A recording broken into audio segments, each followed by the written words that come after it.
बांग्लादेश में अवाम इनकलाब आणे छॾियो। वज़ीर आज़म शेख हसीना वाजिद जो तख़्तो ऊंधो। शेख हसीना वाजिद वज़ारत उस्मा तां इस्तीफ़ा ॾेई मुल्क मां फरार थी भारत पहुची वई। परॾेही मीडिया मूजिब शेख हसीना वाजिद मुल्क छॾण खां अॻु तक़रीर रिकॉर्ड कराइण जी कोशिश कई पर खेसि इजाज़त न ॾिनी वई। शेख हसीना वाजिद खे फौजी हेलीकॉप्टर में कुटुंब सुधो भारत जे शहर गाज़ियाबाद पहुचाए पियो, जिथां हू लंडन रवानी थींदी। बांग्लादेशी वज़ीर आज़म जी इस्तीफ़ा ऐं मुल्क छॾण बाद हज़ारे माण्हुनि जो जशन।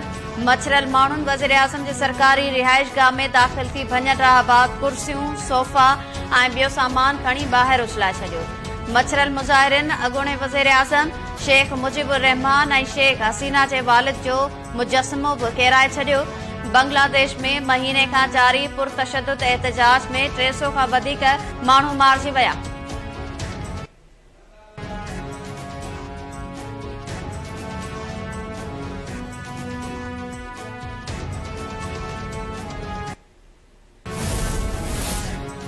बांग्लादेश जे आर्मी चीफ वज़ीर आज़म शेख हसीना वाजिद जी इस्तीफ़ा बाद मुल्क में पूरी हुकूमत ठाहिण जो ऐलान करे छॾियो। ढाका में सियासी पार्टियुनि सां मुशावरत खां पोइ क़ौम खे ख़िताब कंदे बांग्लादेशी आर्मी चीफ वकारुज़्ज़मान चयो त पूरी हुकूमत ठाहिण लाइ ॻाल्हियूं जारी आहिनि। सदर ऐं समूरनि सियासी पार्टियुनि जी मुशावरत सां पूरी हुकूमत क़ाइमु कई वेंदी, पर समूरा फ़ैसिला फ़ौज कंदी। बांग्लादेश में अमन वापसि आंदो वेंदो। अवाम खे अपील आहे त पुरअमन रहे ऐं फ़ौज ते एतमाद रखे। 9 मई बाबति पाक फ़ौज जे मौक़िफ़ में का बि तब्दीली न आई, नई का तब्दीली ईंदी। कानून डिजिटल दहशतगर्दी ख़िलाफ़ मुसर कम न पियो करे। ॿाहिरि वेठल डिजिटल दहशतगर्द बेज़मीर माण्हू आहिनि, जेके कुझु पैसनि एवज़ मुल्क, अवाम ऐं इदारनि ख़िलाफ़ ॻाल्हाइनि था। हिकु माफ़िया नथी चाहे त मुल्क ऐं अवाम तरक़ी कनि।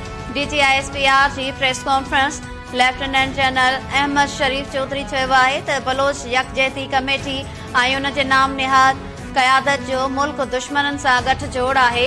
ही परॾेही फंडिंग ऐं बयानीअ ते जथा गॾु करे मुल्क में विगोड़ पखेड़ींदा आहिनि। परॾेही सरपरस्त इंसानी हक़नि जे नाले ते संदन मदद कंदा आहिनि। बलोच राज मची जी प्रॉक्सी वाक़ी थी चुकी आहे।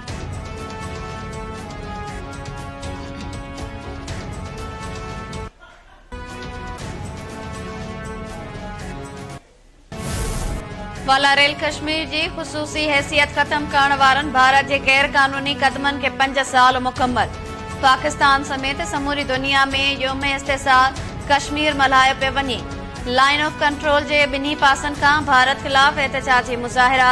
हुरियत कॉन्फ्रेंस जे सॾ ते वाला रेल माथरी में मुकम्मल तौर शटर बंद हड़ताल। इस्लामाबाद में परॾेही ऑफिस खां नायब वज़ीर आज़म इसाक डार ऐं कश्मीर मामलनि बारे वफ़ाक़ी वज़ीर अमीर मकाम जी क़यादत में रैली कढी वई। इसाक डार रैली खे ख़िताब कंदे चयो त भारत 5 साल अॻु वाला रेल कश्मीर जी ख़ुसूसी हैसियत ख़त्म कई। भारत गैर कानूनी कदमनि बावजूद कश्मीरनि खां ख़ुद मुख्तियारीअ वारो हक़ नथो खसे सघे। 5 अगस्त 2019 ते कश्मीरनि जा हक़ गज़ब कया विया। भारत जे ज़ालमाणे कदमनि वाला रेल कश्मीर जी अवाम जी ज़िंदगी अज़ाब बणाए छॾी आहे। कश्मीरनि खे हक़ मिलण ताईं पाकिस्तान संदन हिमायत जारी रखंदो। वज़ीर आज़म जो आज़ाद कश्मीर कानून साज़ असेंबली जे इजलास खे वीडियो लिंक ज़रिए ख़िताब। शहबाज शरीफ़ चयो त कश्मीर पाकिस्तान जे साह वारी रग आहे। हिकु ॾींहुं ज़रूर ईंदो जॾहिं कश्मीर भारत जे कब्ज़े मां आज़ाद थींदो ऐं असां शुक्राने जो सजदो अदा कंदासीं। योम इस्तिसाल कश्मीर ऐं इसराइली हमले में हमास अगवान इस्माइल हनिया जी शहादत ते सेनेट में मज़म्मती ठहराव मंज़ूर। ठहराव सेनेटर पलवशा खान ऐं अली ज़फर पेश कया। ठहराव मूजिब पाकिस्तान कश्मीरनि जे आज़मे लाइ सियासी, सिफ़ारती ऐं इख़लाक़ी हिमायत जारी रखंदो। भारत जे 5 अगस्त वारी गैर कानूनी कदमनि खे रद्द कयूं था। लखें भारतीय फ़ौजियुनि जी कश्मीर में मौजूदगीअ ते ॻणती आहे। ऐवान पारां भारत में कश्मीरी कैदियुनि खे आज़ाद करण ऐं कश्मीर में इंसानी हक़नि जूं भञकड़ियूं बंदि करण जो मुतालबो।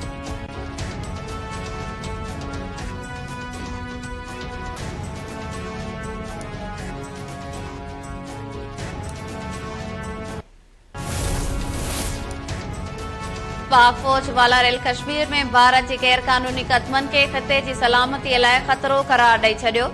रावलपिंडी में प्रेस कॉन्फ्रेंस कंदे DGISPR lieutenant general Ahmad Sharif Chaudhry चयो त ख़िते में जटाधार अमन लाइ कश्मीर मसइले जो हल ज़रूरी आहे।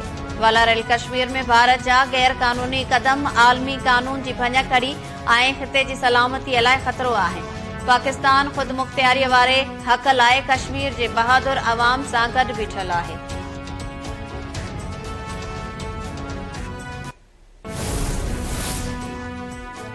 वालारेल कश्मीर में भारत जी गैर कानूनी कब्ज़े जो को बि जवाज़ नथो ठहे। भारत जो गैर कानूनी कब्ज़ो ख़त्म करे वालारेल कश्मीर जी पुराणी हैसियत बहाल थियणु घुर्जे। हुकूमत कश्मीरनि मज़लूम कश्मीरनि जी हर क़िस्म जी हिमायत जारी रखंदी। वफ़ाक़ी वज़ीर अता तारड़ जी इस्लामाबाद में प्रेस कॉन्फ्रेंस। वफ़ाक़ी वज़ीर अमीर मक़ाम चयो त समूरी क़ौम वाज़े पैगाम ॾिनो त उहा कश्मीरनि सां गॾु आहे। आलमी बिरादरी कश्मीरनि ते थींदड़ ज़ुल्म जो नोटिस वठे। सिंध हाई कोर्ट हॉक्स बे में DHA खे 6000 एकड़ ज़मीन ॾियण वारे मंसूबे ते सिंध हुकूमत खे वधीक कार्रवाईअ खां रोके छॾियो। अदालत ॻोठाणनि खे घरनि मां बेदख़ल करण ते बि स्टे जारी करे छॾियो। धुरियुनि खे नोटिस जारी। अदालत सूरतहाल जो जाइज़ो वठण लाइ नाज़िर मुक़रर कंदे ईंदड़ ॿुधणीअ ते रिपोर्ट तलब करे वरिती। दरख़्वास्त गुज़ारनि मौक़िफ़ इख़्तियार कयो त हिते अंग्रेज़नि जे दौर खां आबाद आहियूं। माण्हुनि खे बेदख़ल करण लाइ DHA खे ज़मीन अलाट कई पई वञे। अदालत सवाल कयो त ज़मीन अव्हां जी मिल्कियत आहे त सबूत पेश कयो।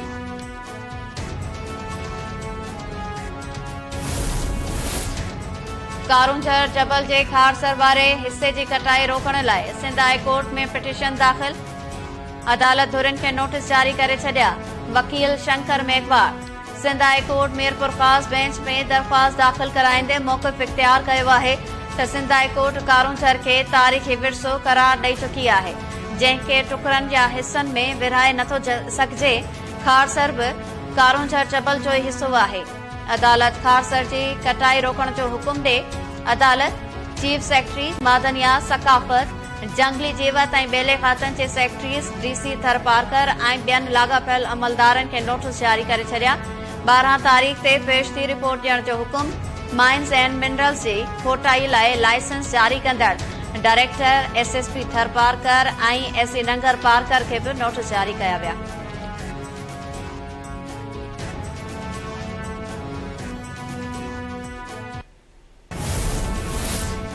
बरसातुनि खां पोइ सिंधु दरिया जे वहकरनि में वाद। गुडू बैराज वटि नंढी ॿोॾि डिक्लेयर कई वई। 24 कलाकनि अंदरि सखर बैराज वटि बि नंढी ॿोॾि जो इम्कान। बंद टुटण ऐं घारा लॻण सबबि सखर ऐं गुडू बैराज जे 7 केनालनि खे पाणीअ जी फराहमी बंद। सखर बैराज मां निकिरंदड़ खैरपुर ईस्ट वेस्ट ऐं रोहड़ी केनालनि खे पाणीअ जी फराहमी बंद कई वई। BS feeder Pat feeder canal, Ghotki canal ऐं रेणी केनाल खे बि पाणीअ जी फराहमी बंद। गुडू बैराज वटि पाणी वहकिरो 2,19,000 क्यूसेक ताईं पहुची वियो।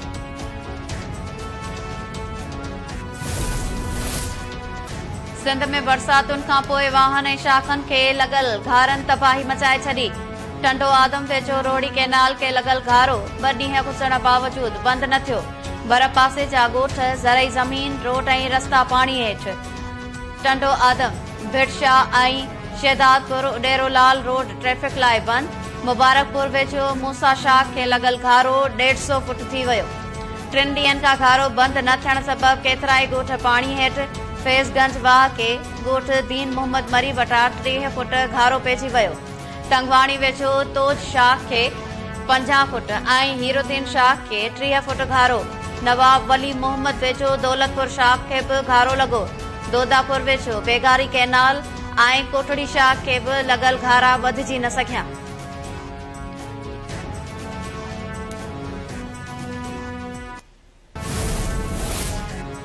सिंध जे मुख़्तलिफ़ इलाइक़नि में योम इस्तिसाल कश्मीर जे मौक़े ते रैलियूं कढियूं वयूं।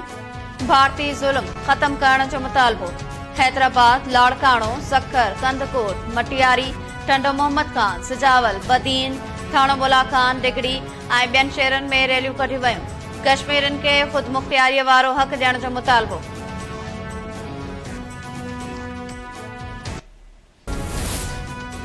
लाड़काणो में अगवा ॼाणायल शुमाइला उर्फ दुआ बिरोही के कराची में बाज़ियाब कराइण जी दावा। SSP लाड़काणो जो चवण है त JIT जदीद टेक्नोलॉजी की मदद से कराची की भैंस कॉलोनी में कार्रवाई करे शुमाइला उर्फ दुआ के बाज़ियाब कराए बिन जवाबदारन के गिरफ्तार कयो।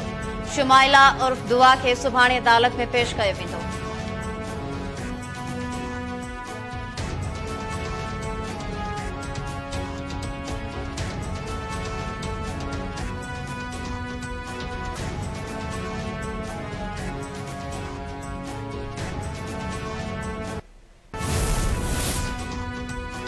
कोटड़ी में घर अंदर गैस सिलेंडर फाटी पयो, 3 बाड़ा जख्मी।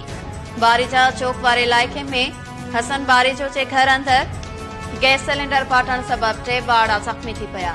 जख्मी बाड़न के सिविल अस्पताल हैदराबाद मुंतकिल कयो वियो। जख्मन में गुलशन, अली अब्बास और ज़हरा बारीजो शामिल।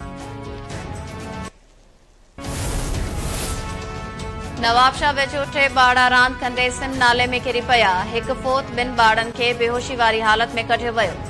खडर थाने जे हद गोठ कुंभ लीमा में 8 सालन जो इम्ताज जमाली, 6 सालन जो मेहराब और 6 सालन जी नेकरी रांद कंदे सिम नाले में किरी पया।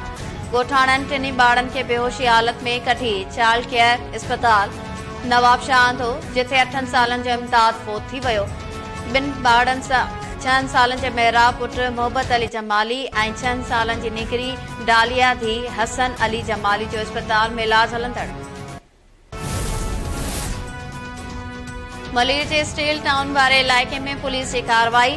जाली भाण और फसलुन लाइ इस्तेमाल थींदड़ दवा ठाहींदड़ कंपनी हथ 18 ॼणा गिरफ्तार। वडिन कंपनियुनि के नाले से यूरिया भाण फसलुन में इस्तेमाल थींदड़ दवा, रेती और बियो जहरीलो मवाद हथ करे कंपनी के सील कयो वियो। मलीर के SSP काशिफ आफ्ताब अब्बासी जो चवण है त जाली जिंक बैग, केमिकल, सीमेंट, रेती, मिक्सचर मशीनों, मजदा समेत जहरीलो मवाद हथ कयो वियो है। 18 जवाबदार भी गिरफ्तार कया विया आहिनि।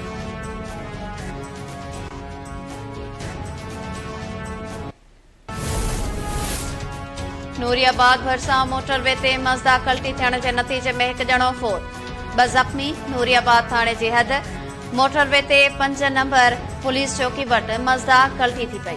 खेपरो जे गोठ दिल्लो मोरी जो रहवासी अब्दुल्ला भयो फोत थी वियो। अब्बास अली और सद्दाम यूसुफ जई जख्मी थी पया। सन में भी मोटरसाइकिल सवार हादसे जो शिकार 2 बाड़न समेत 4 ॼणा जख्मी। 1 ॼणे की हालत नाजुक। जख्मन में 8 सालन जो सालार, 10 सालन की बतूल, रेहान और रमीज लाखो शामिल। जख्मी रमीज के हैदराबाद नो वियो। PCB चेयरमैन मोहसिन नकवी जो डोमेस्टिक क्रिकेट सीज़न 2024 और 25 में 3 नयूं टूर्नामेंट्स कराइण जो ऐलान। लाहौर में प्रेस कॉन्फ्रेंस कंदे मोहसिन नकवी चयो है त टूर्नामेंट्स जो मकसद क्रिकेट के आलमी मयार मूजिब आणण है। डोमेस्टिक सिस्टम से का भी हथ रांद न थींदी। डोमेस्टिक स्ट्रक्चर में बेहतरी की जरूरत है। कराची दुनिया जो सस्तो तरीन और जेनेवा दुनिया जो सब का महंगो शहर करार। आलमी ख़बरू इदारे मूजिब डेटा कंपनी निमोबिया की एक सर्वे में पाकिस्तान के दुनिया जो सब का वधिक सस्तो शहर करार दिनो वियो। सस्तन शहरन में लाहौर और इस्लामाबाद भी शामिल। सर्वे मूजिब स्विट्जरलैंड जो शहर जेनेवा सब का महंगो है। ज़्यूरिख और न्यूयॉर्क भी महंगा शहर करार।